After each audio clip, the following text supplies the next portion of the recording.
If you want this country to be domestically capable of producing technology that leads this industry, the vehicle has to be Intel. There's no other company that's even close. Yes, they are not what they were.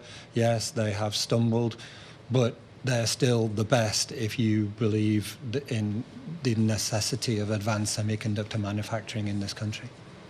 So how are you perceiving this new added pressure here? I mean, has the CEO had enough time here to really turn around and really show a turnaround story here? Yeah, I mean, I think what you have to do is look at what has changed. I think that you've gone to the heart of the matter there. He's only been in the job 4 months. 2 years ago, the House Committee on China asked him questions about his history of investments in China. So none of this kind of association with China is new. That's just not new at all. What is new is that Intel recently, during earnings, cast doubts on whether it'll build the plants in Ohio that everybody's looking at as a cornerstone of chip manufacturing in the US, that it'll be very measured in its introduction of new chip technology. That has obviously created an undermining of this story of bringing back chip manufacturing to the US and sort of making the US great again in that particular area. So clearly that has caught the attention of politicians, and clearly they're not happy with the direction that that's going in. And obviously we're now seeing some kind of a backlash, and that's focusing on the CEO of Intel. Well, and I think it's kind of interesting, Ian, that this comes one day after we saw Apple CEO Tim Cook in the Oval Office with the president talking about investments in the US, and seemingly at least some were weighing in on this and saying this is a way of getting some of the heat off of Apple, right? Is this potentially about the Intel CEO kind of not kissing the ring here?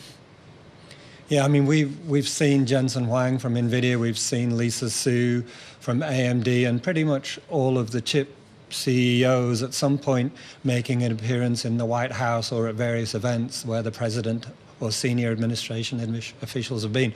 So that's clearly been a policy that has, blossomed, shall we say, in the chip industry. We have not seen Lip-Bu Tan make any appearances at any of these type of events. But to be fair to him, he's only just got the job, and he's apparently taking 20-odd meetings a day trying to figure out what the heck is wrong with Intel and how to fix it. So you pick your poison here in terms of what he should be doing. Right, and as investors, you probably want him focusing on doing what he needs to do at the company. The stock, though, we should point out, is down about 3.7% today and down just shy of 2% year to date here. If the president, though, is coming at you hard, Ian, what does that do to your turnaround efforts? Does it kind of spread you a little bit?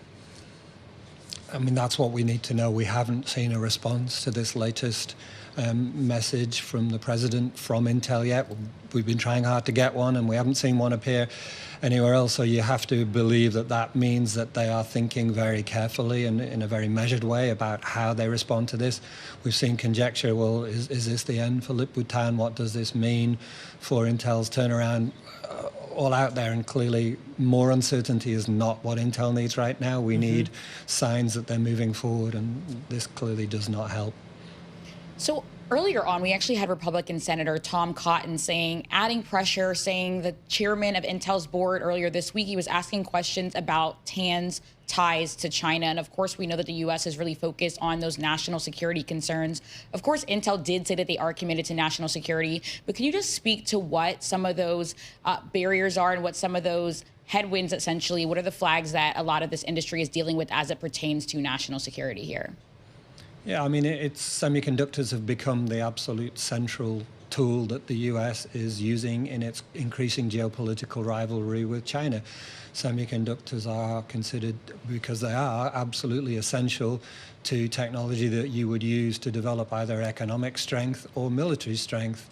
And that has only increased in focus with the emergence of AI as a viable tool for any number of different uses, including military. So depriving China of advanced semiconductors or the ability to develop them themselves has become a number one priority, or very close to the top priority for this administration, for the previous one. So anything that talks to that is very much a political hot potato, and will come acutely into focus and be used by politicians depending upon what it is they want to achieve.